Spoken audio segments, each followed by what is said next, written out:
Waalaikumsalam warahmatullahi wabarakatuh. Bismillahirrahmanirrahim. Puji syukur kita panjatkan kepada Allah Subhanahu wa taala yang mana pada kesempatan hari ini kita bisa melanjutkan pertemuan kita hari ini desain penelitian. Maka paling tidak Anda sudah bawa bekal tema ya yang kita diskusikan setelah materi ini.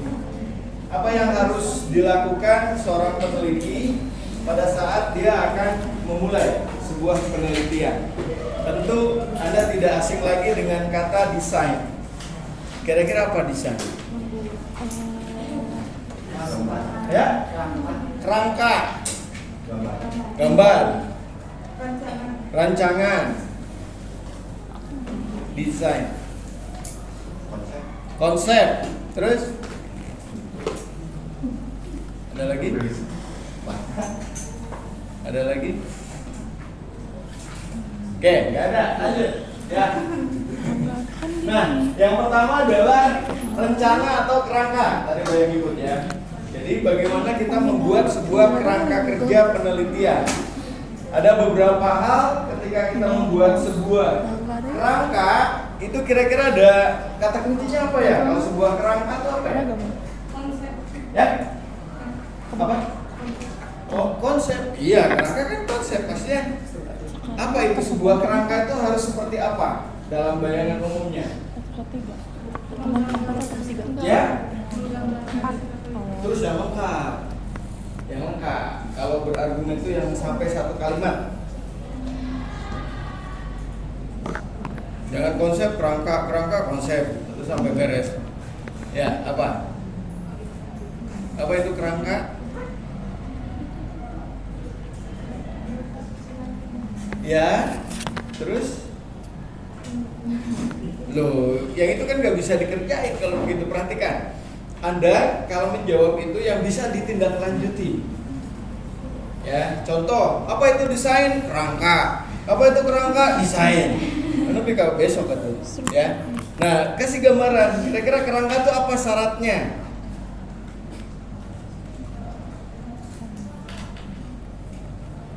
Apa syaratnya gambar desain rumah?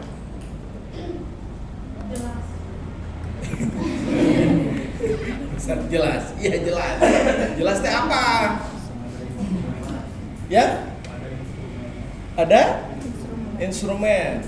Bentar, saya belokin dulu. Nah, kalau belokkan balik lagi. Saya nanya udah dibelokin, balik lagi. Kan tadi, apa syaratnya desain sebuah rumah? Itu dulu konteksnya. Saya kasih contoh dulu. Syaratnya ngedesain sebuah rumah itu apa? Kokoh. Terus. Berarti salah soal ya. Kalau Anda nggak bisa jawab berarti soal yang salah. Apa syaratnya objek tersebut dikatakan desain? Contohnya objek mobil nih, desain mobilnya. Objek rumah, desain rumahnya. Apa syaratnya itu dikatakan sebuah desain? Terus, itu udah selesai belum? Bisa diteruskan nggak? Memiliki gambaran sebenarnya. Ya? Memikir lagi si kalangit ke 7 dewa ya. Kalau saya pasti kalau bicara itu nggak jauh beda nanti ke situ gitu loh. Apa syaratnya sesuatu itu dikatakan ini versi desainnya? Kenapa sebelum jahit baju harus ngedesain dulu? Karena baju, enak baju ya, konteksnya baju. Lain ngejawab rumah lagi. Gue udah geser lagi nih. Tuh, guys gambar dia. Kan desain boro-boro karena hasil. Bisa.